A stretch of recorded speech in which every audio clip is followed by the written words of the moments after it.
Well, I want to thank you very much, Lee.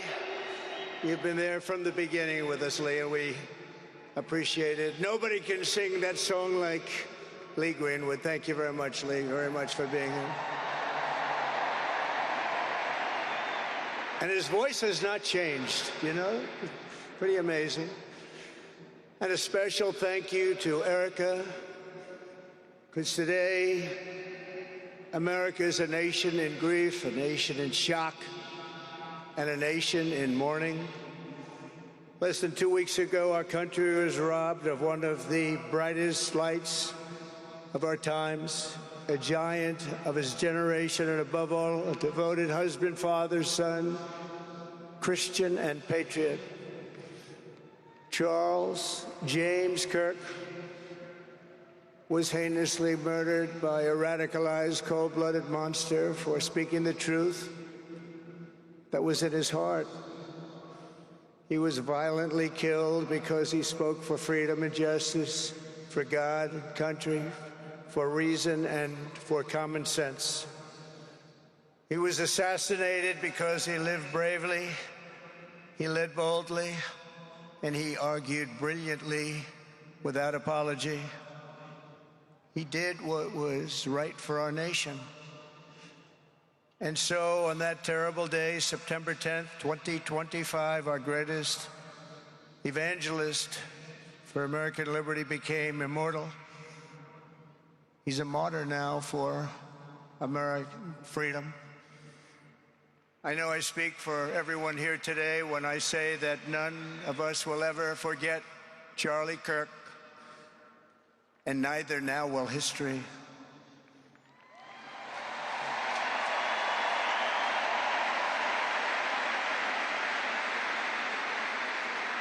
Because while Charlie has been reunited with his Creator in heaven, his voice on earth will echo through the generations, and his name will live forever in the eternal chronicle of America's greatest patriots.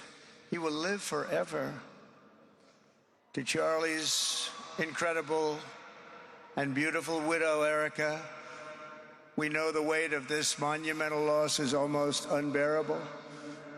But even in the midst of heartache and pain too great to even fathom, you have somehow found the strength and deep faith to be a comfort to millions and millions of people.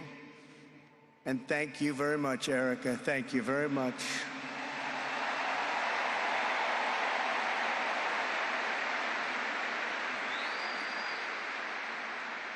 Today, an entire nation wraps its loving arms around you and your beautiful children. We share in your immense and overwhelming sorrow, and we vow that we will do everything we can to ensure that your children grow up in a land where their father is honored and revered as a great American hero. That's what he is.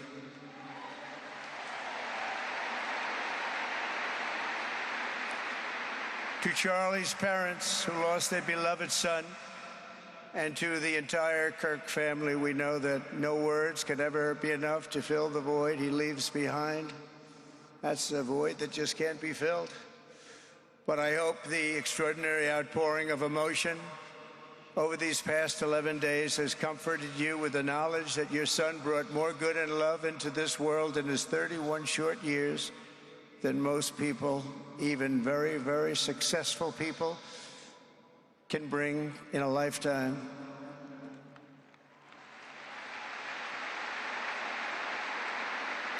Charlie Kirk loved America with everything he had, and as we can see so clearly today, America loved Charlie Kirk.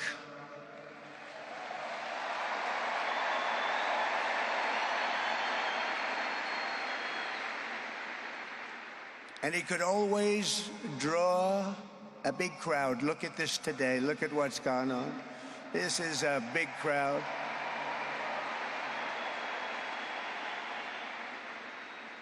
Here today we have the Vice President of the United States, J.D. Vance. We have the Speaker of the U.S. House of Representatives, Mike Johnson.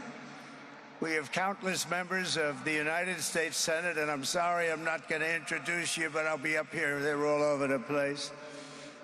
and likewise the House of Representatives. They're all over this big stadium. This is not an arena, this is a stadium.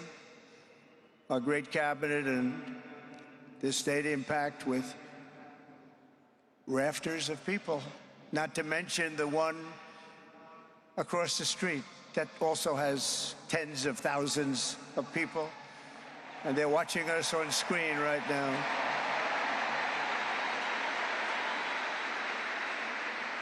And I'm sorry we couldn't get you in. If anybody would like to give up your seat, please walk across the street. But this is like an old-time revival, isn't it? An old-time revival.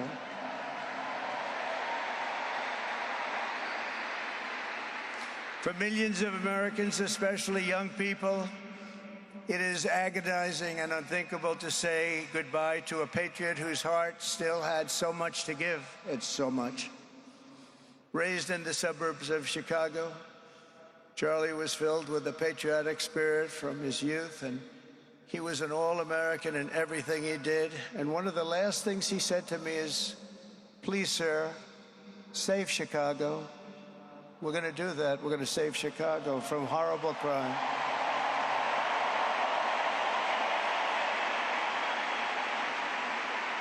In high school, he was the quarterback of the football team and the captain of the basketball team. He was a good athlete. A lot of people don't know that about Charlie. He was an Eagle Scout who spent his school lunch breaks listening to another champion for liberty, somebody that he greatly admired, Rush Limbaugh.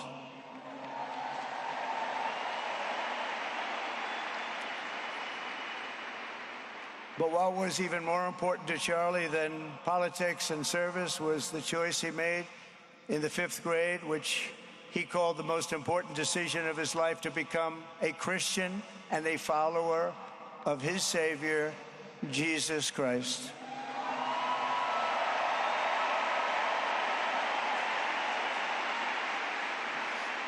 Inspired by faith and his love of freedom, Charlie did something remarkable when he was just 18 years old.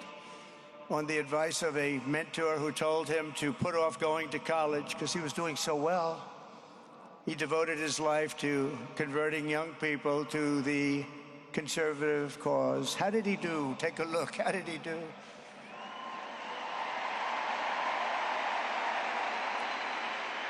In 2012, 2 days after graduating high school, and with just $1,800 in his pocket, the young man from Illinois, who no one had ever heard of, started an organization whose grand ambitions were captured in its name, Turning Point USA. Great name.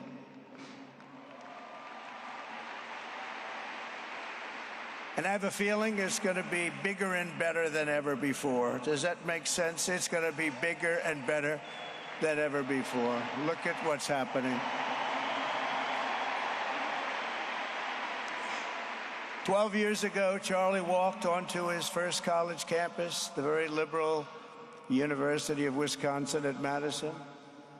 He set up a card table and put up a sign with 3 words: "Big government sucks." Could you believe that? That's Charlie. That day, Charlie talked to every student who approached him, most of whom were probably quite a bit older than he was. Finally, after many hours, he found the first ever Turning Point chapter leader. His first year out of high school, Charlie traveled 300 days raising money and taking his message to campuses all over the country. He lived out of his parents' basement, and they actually loved having him there. They loved Charlie. Everybody loved Charlie. And on the couches of friends and supporters, he lived off couches for 2 years, 3 years. Then life started getting a little bit different, but he was always the same. For 5 years, he refused to take a paycheck, but day after day, he worked from 5 a.m. in the morning till 11 p.m. in the evening, always. His staff remembers that he wore Walmart jeans and T-shirts from the Goodwill store. Remember the Goodwill store? It wasn't easy, but Charlie wasn't in it for money at all, never has been. Money was never his thing. He was always in it for the mission. As he liked to say even back then, we have a country to save. Just what he did. He'd call me all the time, sir, we have a country to save. I said, Charlie, thanks very much for telling me that. I appreciate it. Charlie volunteered for my 2016 campaign and traveled the nation with my son, Don, and Eric. I got to know him very well and saw immediately that Charlie was actually a master builder of people. It was Charlie who first started organizing young black conservatives hungry for support and leadership. It was Charlie who stood up for persecuted Christians and Jews on college campuses. It was Charlie who helped bring online censorship, free speech, and cancel culture to the fore of our political debate. He was right up there with me. It was Charlie who helped unite MAGA, and you know what M-A-H-A is? That's right, Make America Healthy Again. And tomorrow we're going to have one of the biggest announcements, really medically, I think, in the history of our country. We're going to be doing it with Bobby and Oz and all of the professionals. I think you're going to find it to be amazing. I think we found an answer to autism. How about that? Autism. Tomorrow, we're going to be talking in the Oval Office in the White House about autism, how it happens, so we won't let it happen anymore, and how to get at least somewhat better when you have it, so that parents can help their child, their beautiful child. That's a big one. I've been bugging everybody over there, get the answer to that.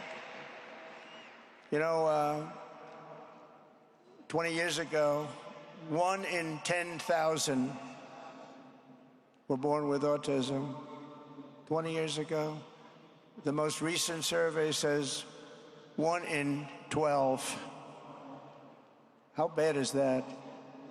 That's for young boys, baby boys, but also girls, a little bit better. It's about 1 in 20. But we can't, because obviously there was something really wrong, and we think we know what that is. It's going to be, I think it's going to be one of the most important news conferences I'll ever have, and I look so forward to it.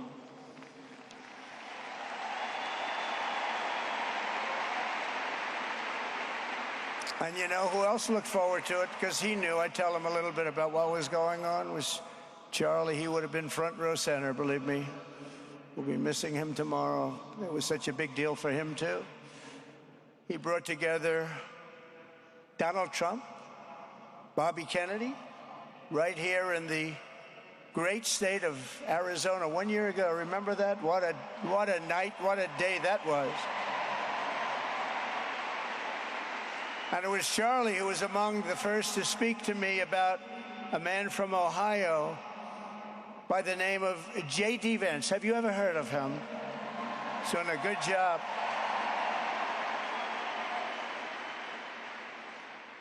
But Charlie would often call me, sometimes the night before a big event, the other side of the country. And he'd ask me, he'd say, do you think you could come and speak at the event? The following day, right? I'd say, Charlie, I'm the president of the United States. You want me to travel 4 hours by plane? And you know, sometimes I did it. He was a very good guy. He was a very convincing guy. He didn't stop, but he would ask for things like that. Sir, could you be tomorrow in California? I said, Charlie, give me a break, please. He just wouldn't stop. And he succeeded.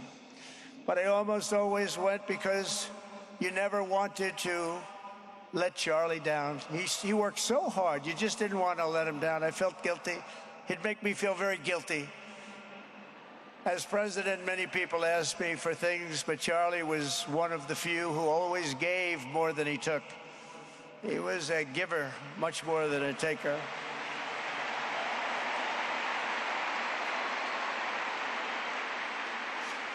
And no matter how big Charlie became, no one was too small for him to notice. He was good to everybody. Didn't matter. Several years ago, a fourth grader asked Charlie to appear on his podcast, which was probably only watched by the parents of that fourth grader. And Charlie, who was actually pretty hot at the time, to be honest, he agreed, and the boy asked for advice. Charlie replied, the left, I call it the radical left. I call it sometimes the radical left lunatics. But Charlie didn't say that. He called it the left. He was probably right, but I can't help it. I can't help it.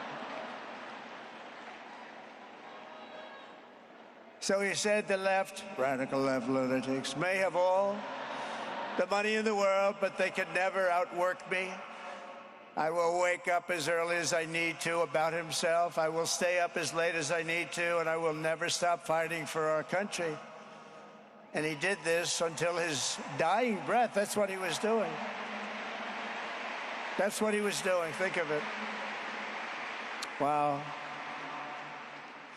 What a horrible moment. I was in the Oval Office when I heard they came in, and it was like a surreal experience, a terrible, terrible. I had some very big people in the Oval Office, and I was in the midst of a very important conversation for our country, big people, the biggest.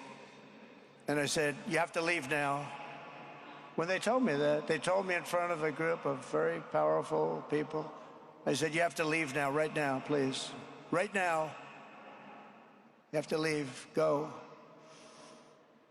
By his own determination and skill, Charlie Kirk built Turning Point from his humble beginnings, the beginnings that nobody believed could ever end up something like this, into a great movement and a juggernaut of American politics. And, you know, we have a massive stadium loaded up with people, but he got tremendous crowds before he had this kind of horrible news and before we had to hear what happened so terribly. He delivered more than 250 speeches a year at over 200 colleges and universities, and that was at a time when it was not really vogue to go to colleges and universities if you were a conservative. It really took great courage. And we used to talk, and I said, you know, I think they're much more conservative than we know, and he agreed, but it just wasn't something that was happening because the radical left would do very bad things, very dangerous things. But Charlie set up chapters on 2,200 campuses and spoke at more than 1,000 churches. He launched a podcast and radio show that grew to an audience of 1 million Americans a day, one of the bigger shows on radio. And Charlie didn't just bring young people into the movement. All of a sudden, it started to grow by leaps and bounds. By 2024, we won more young people than any Republican candidate in the history of our country, including, for the first time, a majority of males under 30. Can you believe it? Remember when Republican presidential candidates would get 4%? No, we did unbelievably with young people. And he was a big, big factor. Unbelievable. But he made me work for it. Sir, you have to make a speech here, you have to make a speech there. But we did it, and we won, and our country is doing unbelievably well now. We had a country that was dead 1 year ago, and now we have the hottest country anywhere in the world. And Charlie helped us make it that. One of the great people. But through it all, the core of Charlie's message and his basic method never changed. It never really changed. He stayed the same person also. At every campus event, Charlie asked the people who disagreed with him to come forward, and instead of silencing them, he handed them a microphone and let them speak. And he'd convinced so many of them. It was a pretty amazing thing to watch, actually. Shortly before Charlie arrived on campus, the day he was assassinated, a staff member texted him that there were many critics and students who were opposed to his views and rather strenuously in the crowd. And that actually made him feel good because he wanted to convince them. He understood. He really did. He understood what was right. And he was right about that. A lot of it was based on common sense, by the way. Charlie wrote back to the staff member saying, "I'm not here to fight them. I want to know them and love them, and I want to reach them and try and lead them into a great way of life in our country." In that private moment on his dying day, we find everything we need to know about who Charlie Kirk truly was. He was a missionary with a noble spirit and a great, great purpose. He did not hate his opponents. He wanted the best for them. That's where I disagreed with Charlie. I hate my opponent, and I don't want the best for them. I'm sorry. I am sorry, Erica. But now Erica can talk to me and the whole group, and maybe they can convince me that that's not right, but I can't stand my opponent. Charlie's angry. Looking down, he's angry at me now. He wasn't interested in demonizing anyone. He was interested in persuading everyone to the ideas and principles he believed were good, right, and true. Before each appearance, he prayed these words: "God, use me for your will." Always said the same thing: use me for your will.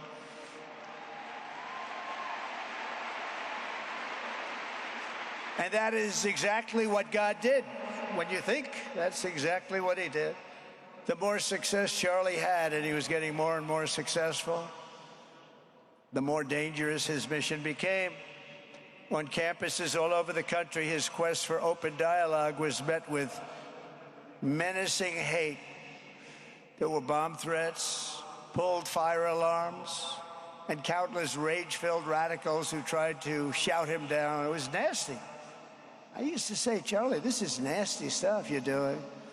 At one event, police had to build barricades to protect students from an angry mob of thugs. Many of these people, by the way, are paid a lot of money to do this. They're agitators. They're paid agitators. Remember that. When you see they all have the same beautifully printed sign, every sign is identical, comes out of a top-level print shop. That's not the signs that are made in somebody's basement.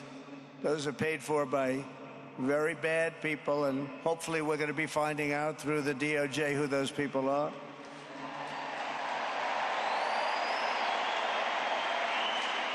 At another college, Antifa terrorists shattered windows, threw rocks, and tried to storm the building where Charlie was speaking. It was a really bad one. Often dozens of police officers were needed to prevent left-wing violence. And the violence comes largely from the left. You don't hear that from too many people, do you? And virtually every day for years before he was murdered, Charlie received these horrible death threats. People don't know. I used to talk to him about it. He said, "I got some threats." He always felt that when they actually made the threat, they were not the ones to worry about. The ones to worry about were the ones that don't make the threats. And I think you know what I mean. He knew the risks, but he and I shared a certain motto: never back down and never, ever surrender. Just don't surrender, never back down. He believed in it so strongly. So strongly. And he's right. He's totally right. The radicals and their allies in the media,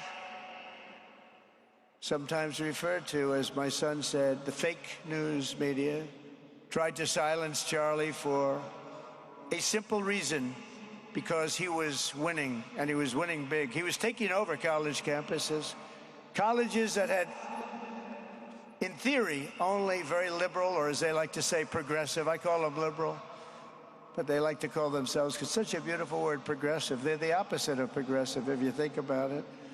But they were really nasty, and he would go into these colleges. All of a sudden, within 2 years, 3 years, they turned into bastions of conservatism. It was really quite amazing to see. They lied about him because they did not want you to listen to him or to learn from him, because what he was talking about and even preaching made so much sense. Everywhere he went, he won the debates, he won the hearts, he won the minds, and yes, he won the elections for people. He helped us, he helped other people. We won the biggest election in the history of our country, I believe.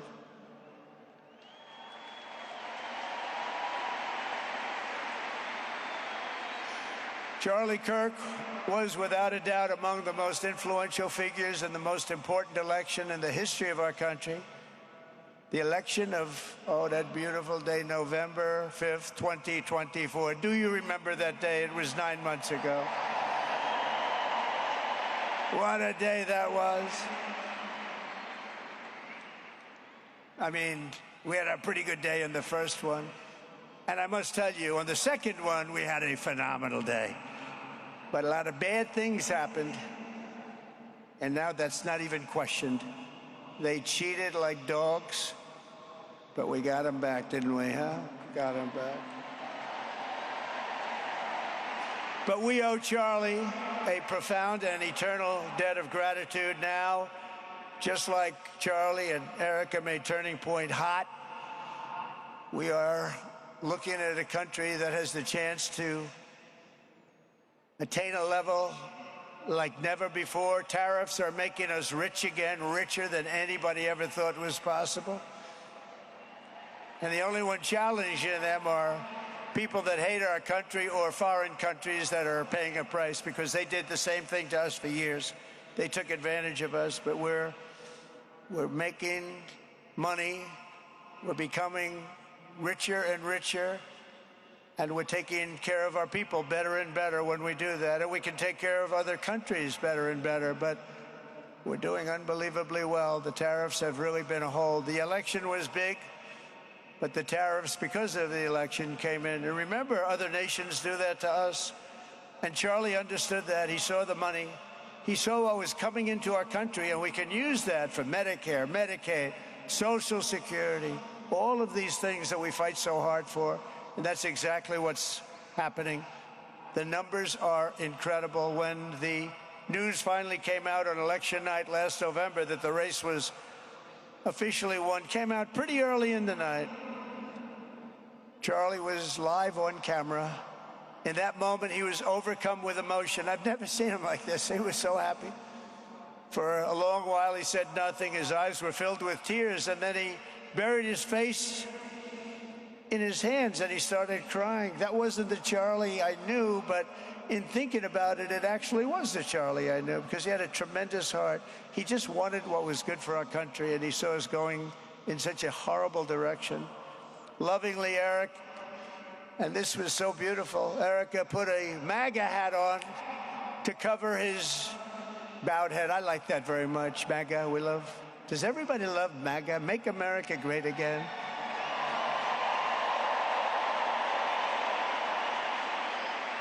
When Joe Biden used to get up, remember the speeches? We will stop MAGA. We will stop MAGA. You know, he could barely get the words out. We will stop. I said, can somebody inform him that MAGA means Make America Great Again? How do you say you're going to stop it? And Charlie understood that. When Charlie finally looked up and spoke, he smiled through the watery eyes and simply said, I am humbled by God's grace. That was his statement that night. I was watching him. I was very impressed, actually. It showed he had a big heart. Every single American should take a long, hard look at the twisted soul and dark spirit of anyone who would want to kill a young man as good as Charlie. To kill anybody, but to kill a man like this, he didn't deserve this. He didn't deserve this. Our country didn't deserve this. And anyone who would make excuses for it are just out of their mind. Charlie's murder was not just an attack on one man or one movement. It was an attack on our entire nation. That was a horrible attack on the United States of America. It was an assault on our most sacred liberties and God-given rights. The gun was pointed at him, but the bullet was aimed at all of us. That bullet was aimed at every one of us. Indeed, Charlie was killed for expressing the very ideas that virtually everyone in this arena and most other places throughout our country deeply believed in. But the assassin failed in his quest because Charlie's message has not been silenced. It now is bigger and better and stronger than ever before, and it's not even close.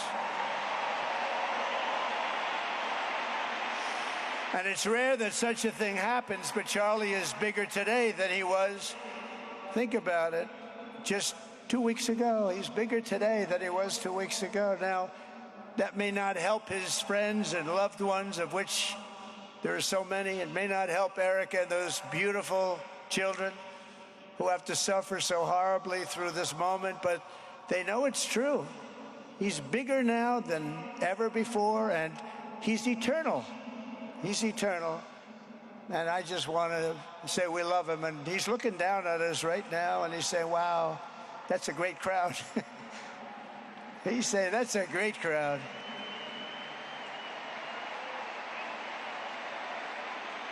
And it's a great crowd of patriots. But that's why I will soon award Charlie the nation's highest civilian honor, the Presidential Medal of Freedom. It's the highest civilian honor.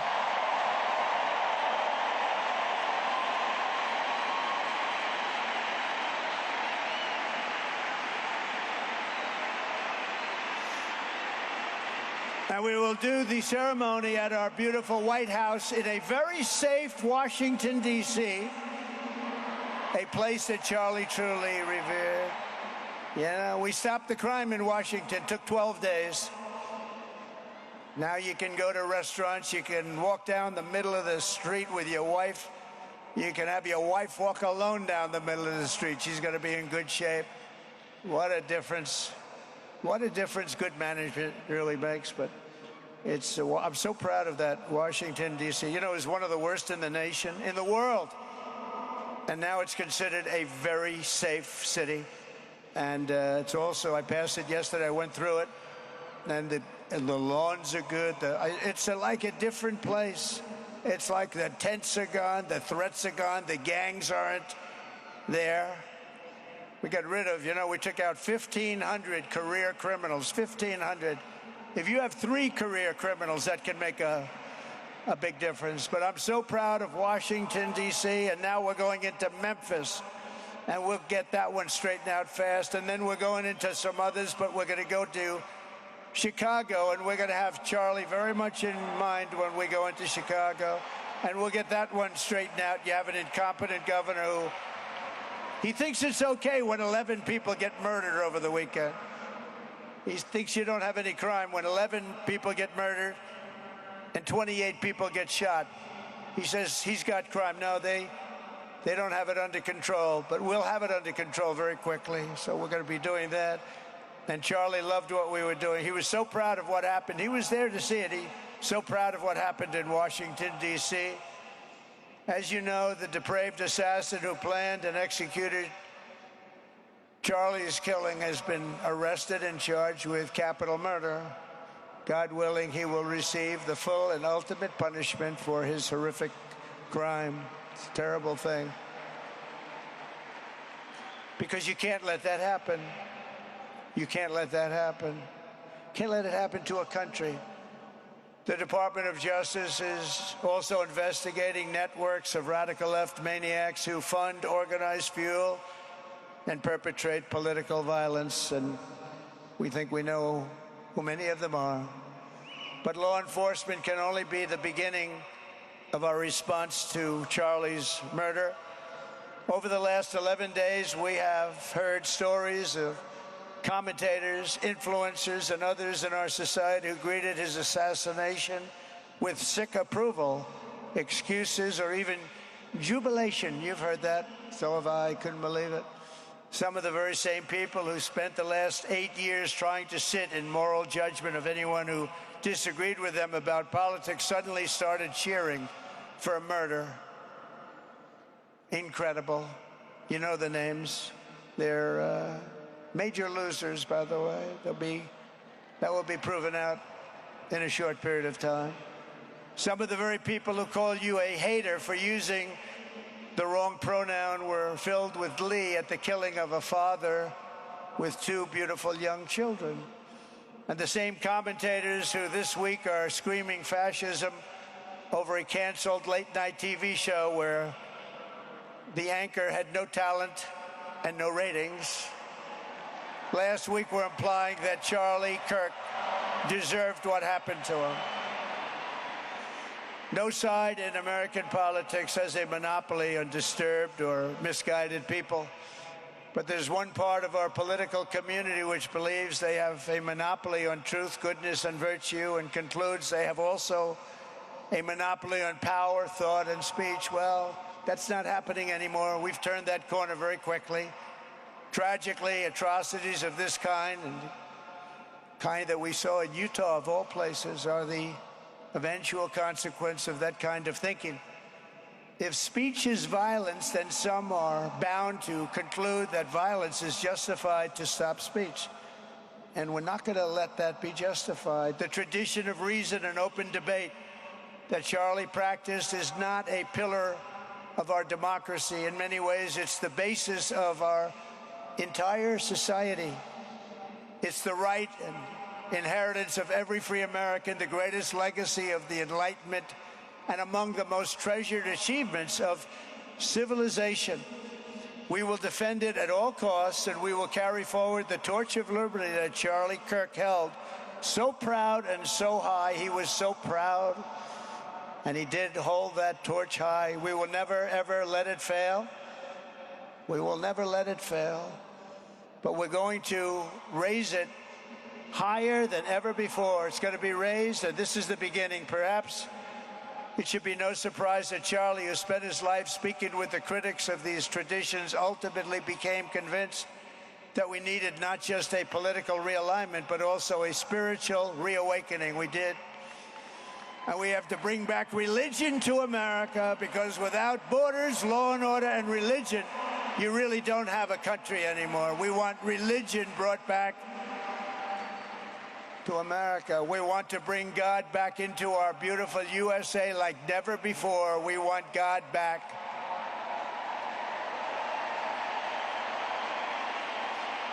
Charlie would have been so pleased to hear his friends and colleagues today giving testimony and giving glory to God. Within minutes of the gunshot in Utah, millions of Americans, young and old, heard the news and dropped to their knees and started praying. Even many who rarely prayed asked God for a miracle. Please, God, save Charlie. But although Charlie's time with us on earth has ended, those prayers for a miracle have already been answered. Look at what's happening. Look at what's happening. In the days since Charlie's death, we have seen how his legacy has touched so many millions around the world. In Calgary, Canada, thousands gathered at City Hall to sing the American national anthem and raise up posters with the name Charlie Kirk. In Seoul, South Korea, crowds gathered to wave American flags and shout, "We are for Charlie Kirk." His memory has been honored in the streets of Berlin, Warsaw, Vienna, Sydney, Madrid, London, Tel Aviv, and all over the world. So beautiful to watch. A man as far away as rural Australia texted a pastor, "I'm going to come to church tomorrow for the first time ever." The pastor asked, "Why is that?" The man replied, "Because of Charlie Kirk." Can you imagine? The lesson of Charlie's life is that you should never underestimate what one person can do with a good heart, a righteous cause, a cheerful spirit, and the will to fight, fight, fight. Have to fight. We're saving our country. And Charlie's a big factor, such a big factor. Charlie Kirk started with only an idea to change minds on college campuses, and instead he ended up with a far greater achievement, changing history. He changed history. Today, Charlie Kirk rests in glory in heaven for all eternity. He has gone from speaking on campuses in Wisconsin to kneeling at the throne of God, where he is right now.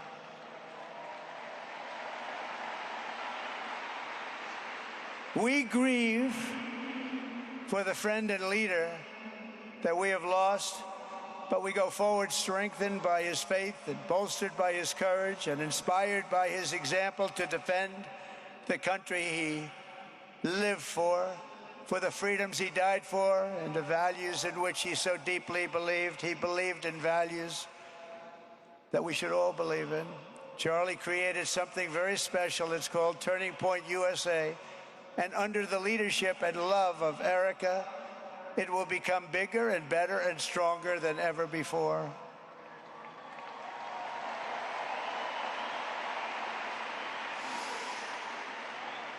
So, Charlie, we all want to thank you. We want to say a very loud God bless you, Charlie. God bless you for what you've done is incredible. And God bless Erica and the children. God bless the United States of America. And could I ask Erica, please come out. Erica, please come out. Thank you.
Thank you very much, everybody.